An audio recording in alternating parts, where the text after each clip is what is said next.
All right, we'll say good morning. Good morning. It is such a schos Baruch Hashem to be able to learn. I think this might be the first time that I'm doing like live virtually. So tremendous schos Baruch Hashem to be able to learn with all of you.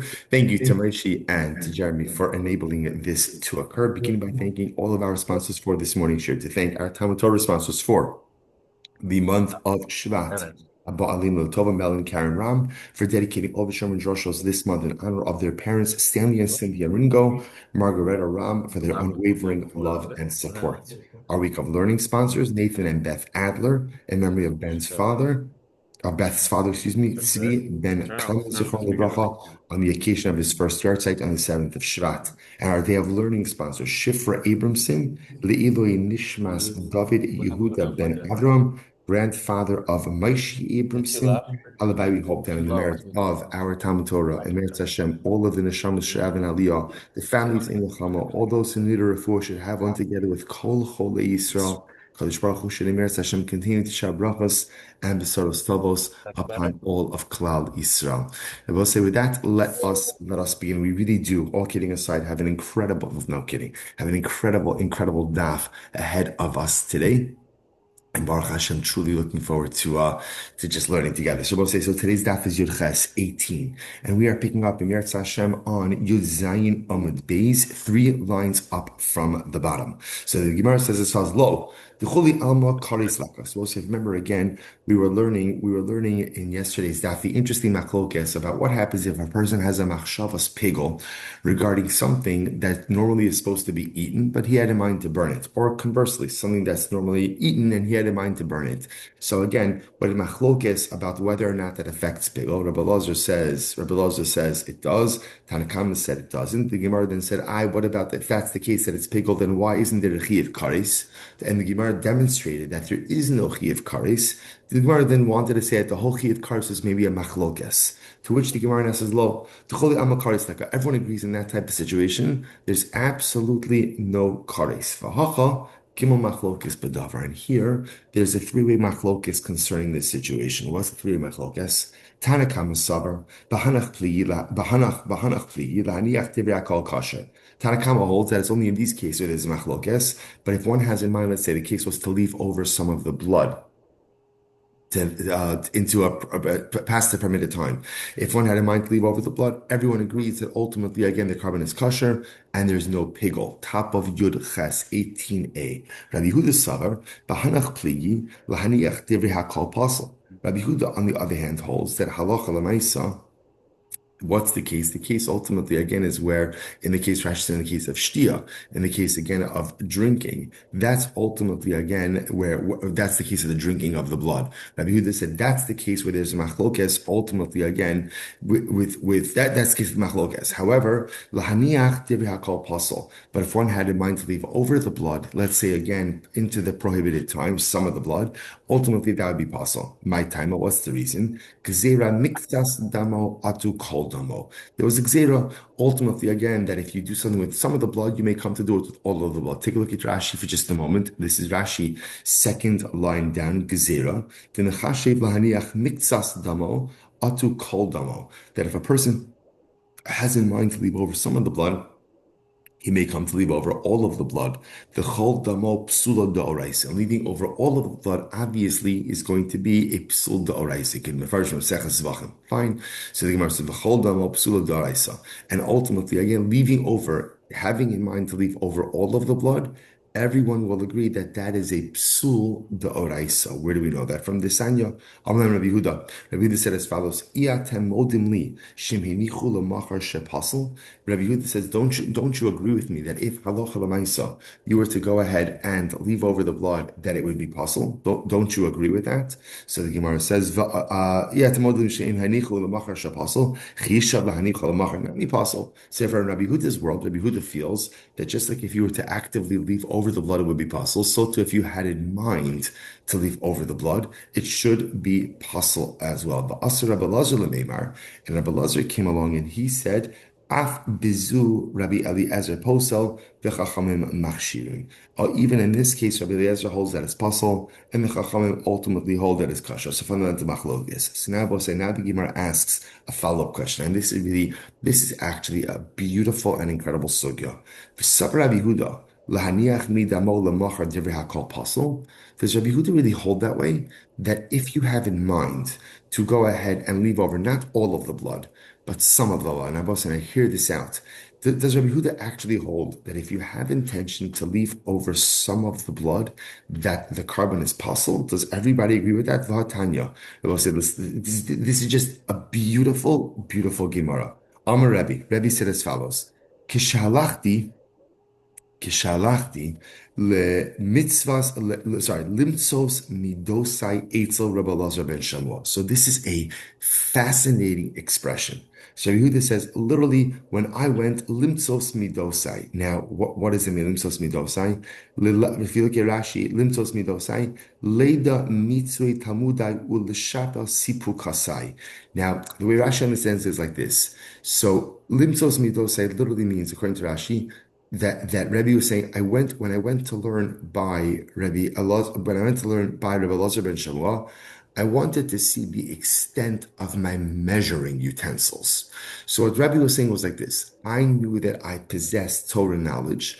I didn't know the extent of my Torah knowledge. And so when I went to Rabbi Elazar ben Shamua, I went to go ahead and see the extent of the knowledge I possess. I wanted to see how much I really knew. Lelamed v'limtzos, leda mitzvei tamudai v'lish al sipukosai. Literally to know the extent of what I learned and to ask from him what I didn't have.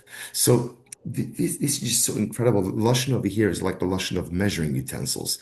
I wanted to see how much, so to speak, how much Torah was in my measuring utensils, and then whatever I was deficient, whatever I was lacking, I was going to get from Rabbi Elazar ben Shamua. So the Gemara says, Avra Amrile, others say, no, that's not what he says, that's not what Rebbe said. Rebbe said, Limtzos midos of Shah Rabbi Elazar ben Shamua.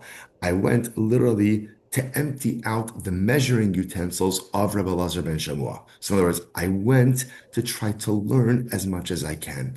But I will say, but listen to how beautiful, just understand this expression. So Rebbe's going to learn Torah by Rabbi Elazar ben Shamua, and he says either one or two expressions. Either I went to see how much is in my measuring utensils, and whatever I was deficient, ultimately, again, I was going to complete, or I went to empty out the measuring utensils of Rabbi Elazar ben Shamua and to kind of take his contents and fill it into my own. Either way, what you notice is something amazing. The idea that Rebbe felt that there was something lacking, there's something missing. And so I need to be memale machisar. I need to somehow fill that which is lacking inside of me. Either, again, I have to figure out what I'm missing and identify those pieces and then fill it up, or I just need to take as much from my Rebbe as I can because I recognize that my measuring utensils are fundamentally deficient, but not deficient in a bad way. I say no person has everything. And sometimes it's just some beautiful insights that what is it that we do when we learn? You know, the DAF is giving us so much of an insight into Torah. What is it that we do when we learn? Each and every one of us is like this utensil, this kli. And each and every one of us, our kli is not full. It's deficient. It's incomplete in different ways. And what we don't realize is that every single time that we spiritually ingest Torah, we're filling up our utensils. I feel a little bit more complete. That's why, when you learn, I always keep saying this, whether you understand what you're learning, don't understand what you're learning, you feel different. You feel a sense of completion because that's this process. My measuring utensils, my interpersonalistic utensils, which sometimes are a bit deficient, are now becoming filled. So Rebbe goes to the Shiva of Rabbi Elazar ben Shamua, either to fill his own utensils or to empty to get as much as he can from his Rebbe. Okay, listen to this. The story goes on. Matzasi Yosef Hababli Yoshev Lefanov.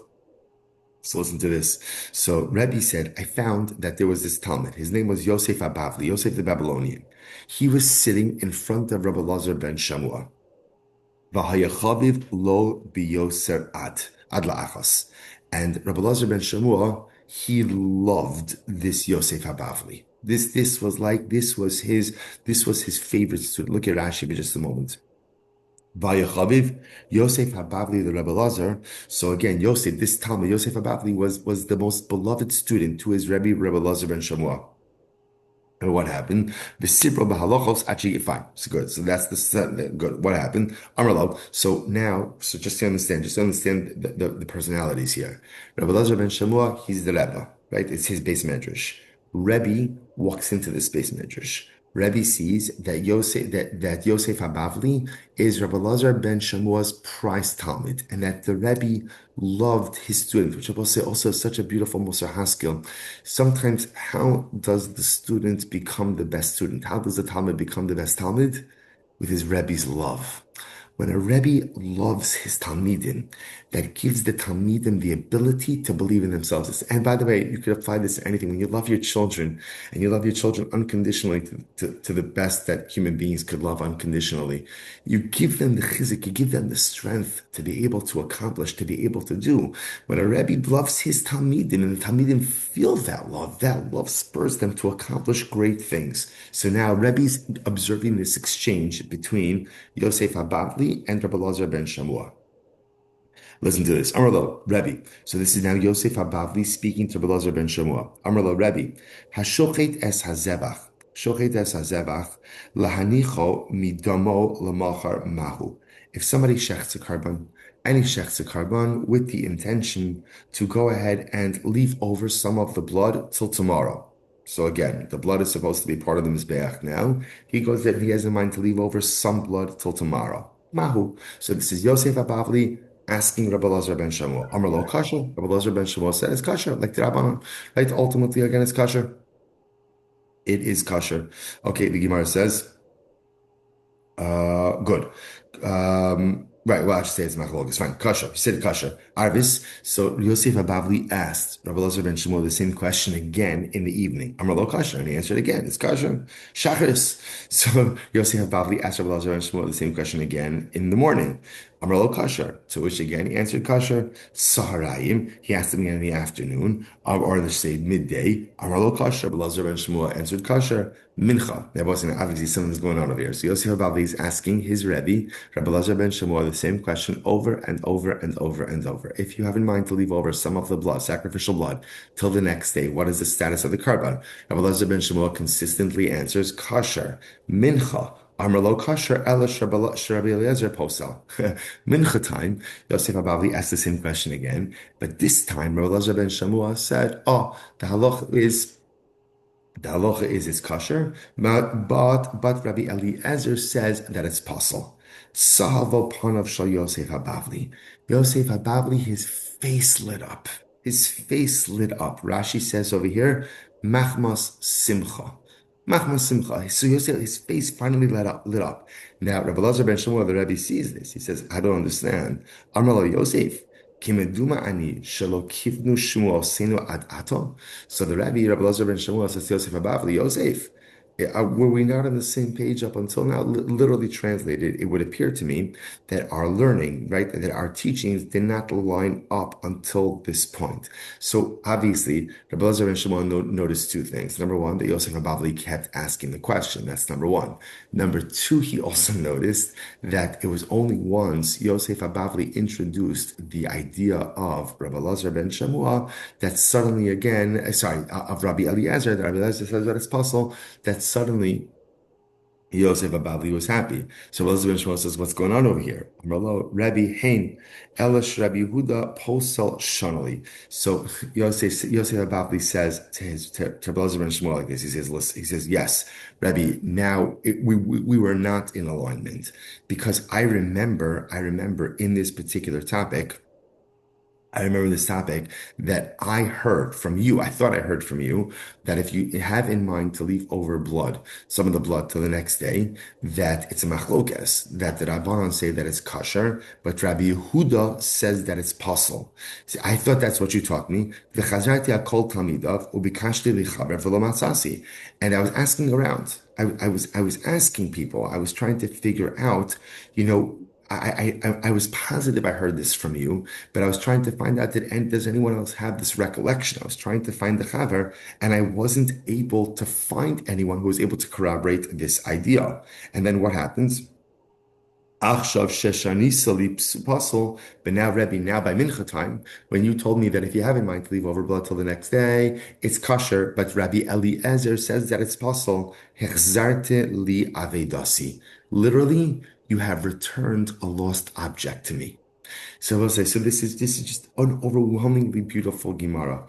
First of all, just so again, so now the reason we understand the reason why Yosef Abavli was asking over and over and over was because he distinctly remembered learning from his Rabbi Elazar ben Shamua that someone argued in this, that someone said that the carbon was possible. Rabbi Elazar ben Shamua wasn't forthcoming, or didn't say it. Finally, by Mincha time, he said it, and now again, I just want to point out when Yosef Abavli hears his Rabbi Elazar ben Shamua quote the position of Rabbi Eliezer that the carbon is possible. If you notice the lashon, right, the lashon of the Gemara is sahavu panav Yosef Abavli, which literally means his face became radiant. So Rashi translates that as simcha, but it could have just said samach Rabbi Yehuda, right? Samach Yosef Abavli.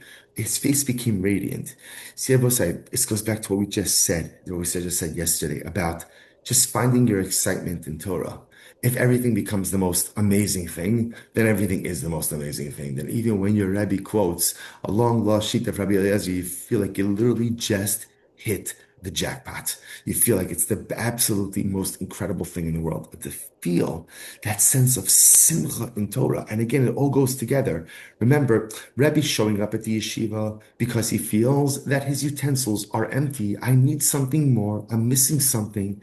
And you see that same feeling. Yosef Hababli is having this discussion with his Rebbe, and he feels something is missing. Something here is missing. I don't know what it is. And when he finally, just in general in life, when you find that thing that you're missing, the simcha is so profound. Whether it's that you can't find your keys, whether it's that you can't find your shidduch and you finally do, whether it's that you were trying to whatever accomplish something, or whether you just found the shita in Gemara that you knew in the back of your mind. When you find something that you're missing, there's a tremendous sense of simcha. Alachas kama v'kama, when that missing piece is something spiritual. So beautiful. And the way Yosef Hababli describes it as, Rebbe, you returned a lost object. It's all the same thing. I felt I was deficient. I felt I was missing something. I felt that something was gone from my life, and you returned it to me. Because you will say, at the end of the day, Torah completes us. And without it, we're deficient. See, we didn't know. We woke up this morning, and if you're in touch with your neshama, I'll say, feel something's missing. And in about 20 minutes from now, you'll be able to say, oh, you know what was missing? Menachos daf yilchas. That's what was missing from my life. And now, Rebbe, hechzart li avedasi. Now, Lublina Rav, right? Now, Rameir Shapir, now you've given me back that which I lost. You've given me back that which I was looking for. The Gemara goes on. Well, it's beautiful. It's not finished yet. Zolgo ein of the most. Rabbi Elazar ben Shemuel. Rabbi Elazar ben Shemuel's eyes filled with tears. He was so moved by this whole thing. Amar. Ashreichem Talmidei Chachamim shedivrei Torah chaviven aleichem biyoseh. This is so beautiful. So Rabbi Elazar ben Shammua was so taken by his Talmud, was so taken by Yosef Abavli. He was taken just in general by his persistence. Right? In other words, he asked once, he asked twice, he asked three times. Okay, move on. But he felt something was missing. When you feel something is missing, you can't move on. You can't move yourself forward. So number one, he admired the persistence. Number two, he probably saw just the ridiculous simcha that his Talmud had when he finally espoused the sheep of Rabbi Eliezer. And number three, he understood that what Yosef Abavli is doing every day with his Torah is just trying to become complete.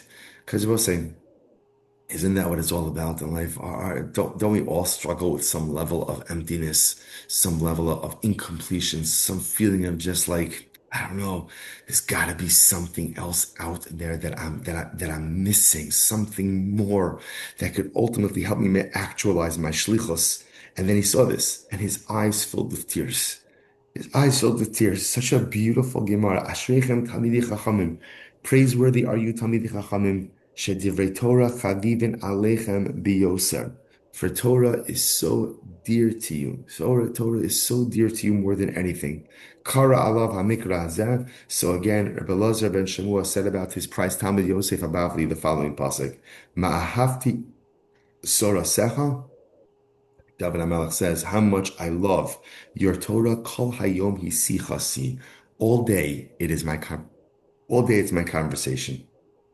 It's so incredible. I will say, I'll just point out also on that pasuk in Tehillim, David says, right, he says, how much do I love your Torah? The whole day is my conversation. Now, he doesn't say the whole day I learn, right, for a very simple reason. David HaMelech didn't learn the whole day. He couldn't learn the whole day. He was a king. He was a warrior. He had to do stuff. He had other stuff. But even if you're not actively sitting in front of a sefer, kol hayom hisichasi. Torah could be part of my conversation. What do I talk about?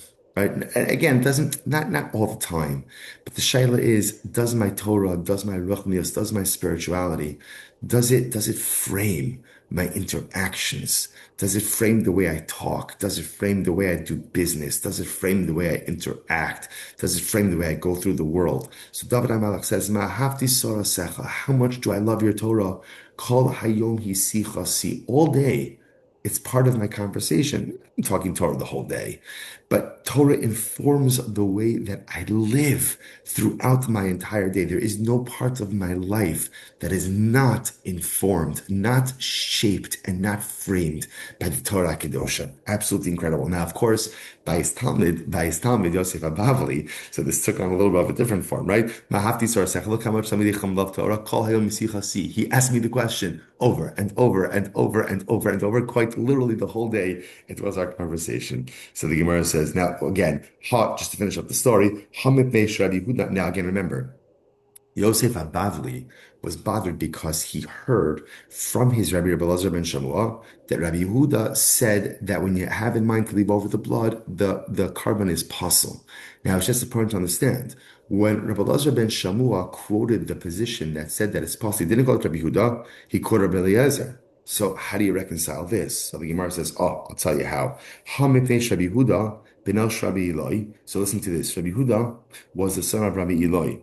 Rabbi Elazar, Rabbi Eloi, Talmido shel Rabbi Eliezer. And Rabbi Eloi was the Talmud of Rabbi Eliezer. So Rabbi Huda is the son of Rabbi Eloi, and Rabbi Eloi was the son of Rabbi Eliezer. And therefore, it makes sense. Lefichach, Shana Lach Mishnas Rabbi Eliezer. Therefore, it must have been, so it made sense that Rabbi Huda himself would say over the positions of his father's Rebbe of Rabbi Eliezer. Incredible. These are like Divrei HaKol Pasal. And if you hold that everybody holds puzzle, so the Gemara says, I'm sorry,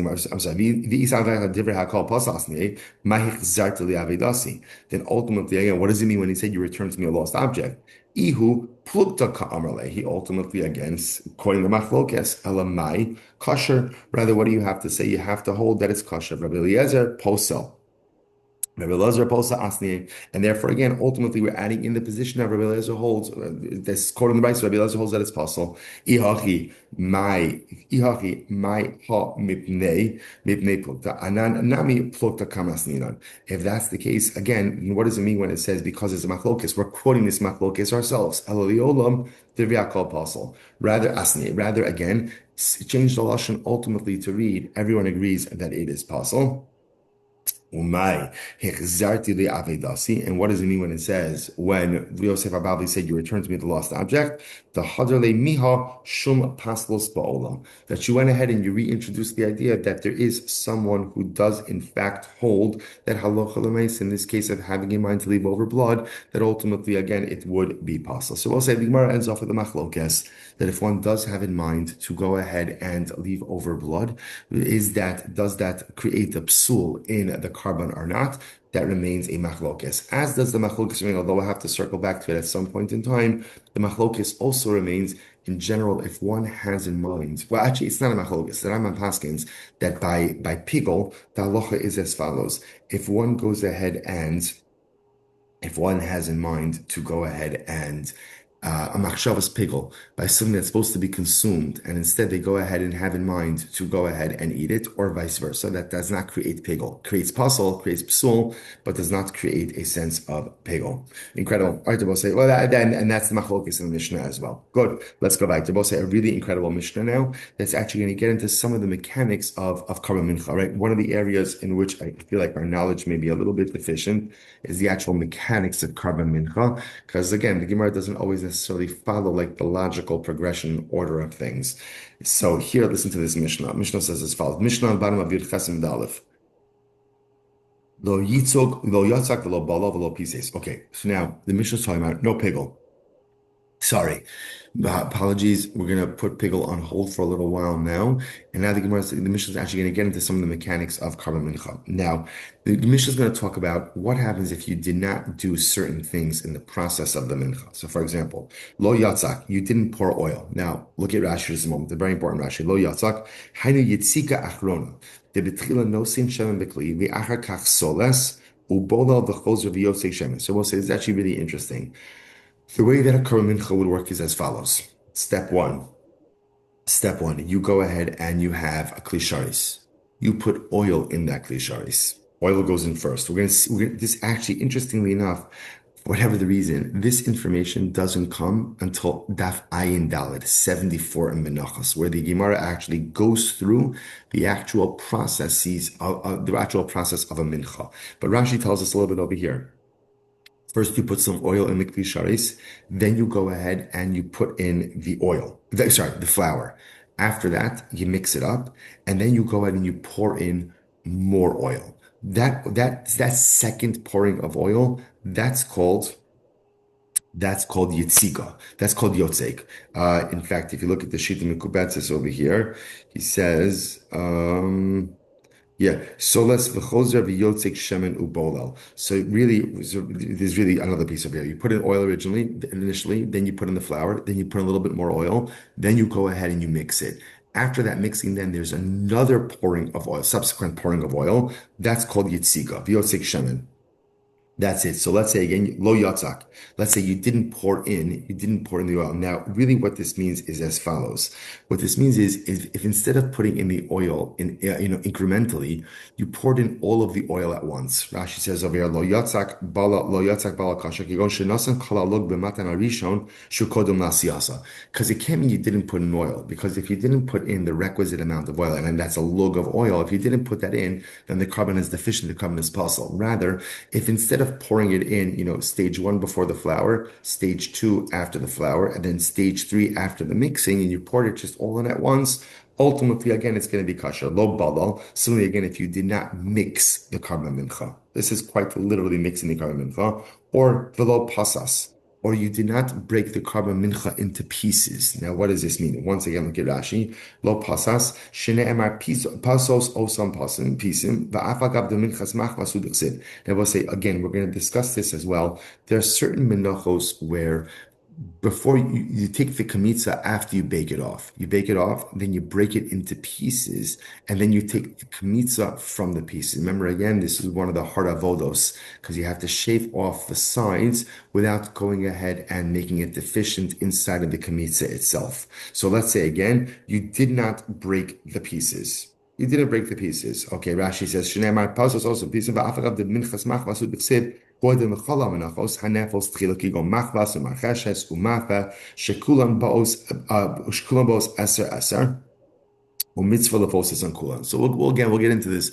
Any baked mincha, this is what you would have to do. V'achach kometz, v'zeh im lo pasas ela kedei kamitza kosher. So again, if you didn't break it into pieces, and again, we'll define what that means, it's kosher. V'lo malach, you didn't add salt to the mincha.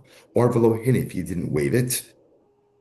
You did not wave it. Now, again, not all of the menachos need waving. Rashi points out over here, this is by the minchas kote and the mincha of the sota. V'lo higish, or you didn't bring it to the mizbeach, to the southwest corner. O shefasasan pisim merubos. Or, so what this sounds like over here is, you went ahead and you broke it into very large pieces. Instead of breaking it into small pieces, you broke it into larger pieces. Or again, Rashi says over here, Pisa merubos kidolos yoser midinon. You made the pieces too big. or you didn't smear the mincha with oil. Again, Rashi points out certain menachos require smearing with oil. Also, you didn't do that. So in any of these cases, if you omitted any of these processes, kshera. Ultimately, the mincha is still kosher. So let's analyze. Milo yatzak. What does it mean you didn't pour oil? Ile milo yatzak klal. If it means you didn't pour oil at all, ikuva kasava. That can't be because you have to have oil in a mincha. And if you didn't have oil in a mincha, it's deficient. And if it's deficient, it's possible. So the Gemara says, "Ella lo yatzak kohen elazar." Rather, it must be a kohen didn't pour. This is fascinating. Kohen didn't pour. Rather, halacha lemaisa, a non-Kohen poured the oil. Interesting. So the Gemara says, "Ihachi lo balal nami lo balal Kohen elazar." Well, if that's the case, that if lo yatzak means a Kohen didn't do it, but rather again a Zar didn't. I will say now we'll see by the way later on what will be the logic of saying that a non-Kohen, a Zar, could do the pouring, because it could very well be that since the Iker Avoda by Mincha is Kmitza, from Kmitza and on, that's where you have to have a Kohen involved. But perhaps by the pouring of the oil, you don't need a kohen. If that's the case, we're assuming the cases are symmetrical. So if lo yatzak means that a zar poured it, then lo bala, what does lo bala mean? Hachi lo bala nami lo bala kohen elazar. So maybe it means when it says you didn't mix it, meaning a kohen didn't mix it, but a non-kohen mixed it. So, but we can infer from that halo bala kla psula. Now I can infer from that that if you didn't mix the mincha at all, it would be possible. But one second, is that true? We'll say amud beis, but we learned 18b, Vatanan, Shishim Nivlalin, Shishim Ve'echad E Nivlalin, if you have 60 esronim, that's a measure, 60 esronim of flour, that can get mixed well together with a lug of oil in a klisharis. 61 esronim is too big and you can't mix it. E Nivlalin. So the Gemara says, it doesn't get absorbed well with one lug of oil. So 61 esronim would be too big of a mincha. 60 esronim would be fine. And we asked about this. Ki einam nivlalin my hobby. I don't understand. Who cares? Who cares if you can't mix it well? After all, again, we learned v'hatnan lo bala kshira. We learned that halacha l'maisa, if you didn't mix the mincha at all, the mincha is still kosher. V'amar Rizera kalaray lebila ein bila ma'akeves bo v'chol she'ein ray lebila bila ma'akeves bo. So also, interestingly enough, the halacha is like this. You're right. You don't have to mix a karba mincha, but the mincha has to be mixable. So as long as the mincha is mixable, if you don't mix it, the mincha is going to be kosher. But if the mincha is not technically mixable, like for example, it has 61 esronos, it's too much, it's not going to mix well, then ultimately, again, then the failure to mix or the inability to mix would compromise the carbon. Point over here is you see that you don't need to mix it. You don't need to mix it. If that's the case, then what's the case ultimately again of where you didn't mix it in the Mishnah? So which Gemara says, no, midi area. It's two different cases. Lo yatzak is lo yatzak kohen. The case of the pouring of the oil, that's talking about a case where a kohen, in the Mishnah, when it says that you didn't pour the oil, it means the kohen didn't pour the oil, rather a zar poured the oil. And the Mishnah is telling me that the carbon is still kosher. The Gemara says, elazar, lo bala klal. And the case of mixing in the Mishnah is talking about where you didn't mix at all. And the Mishnah is teaching me that halacha l'maisa, if you did not mix, ultimately the mincha is still kosher. So these are the first two halachas in the Mishnah. If a non-Kohen poured the oil and a Kohen didn't do it, the mincha is still kosher. If you didn't mix the mincha at all, the mincha is still kosher. The caveat to that is, it's true, if you didn't mix it, the mincha is kosher, but the mincha can't contain more than 60 esronim of flour. Incredible. So then the Mishnah says, now again, the way we understood this case, the Pashtos is that this is the type of mincha, and again, I will say, we're operating with a little bit of a deficiency of knowledge in this, because this is like coming later on in the Masechta, but there are certain baked menachos. Those baked menachos, after they're baked, you break it into pieces, and the kamitz is taken from the pieces. So the Mishnah seemed to indicate if you make the pieces too big, ultimately, again, the carbon is still going to be kosher. So Hashtas, you must understand. Hashta lo pasas klal kshera pasim rubos mibay. Understand?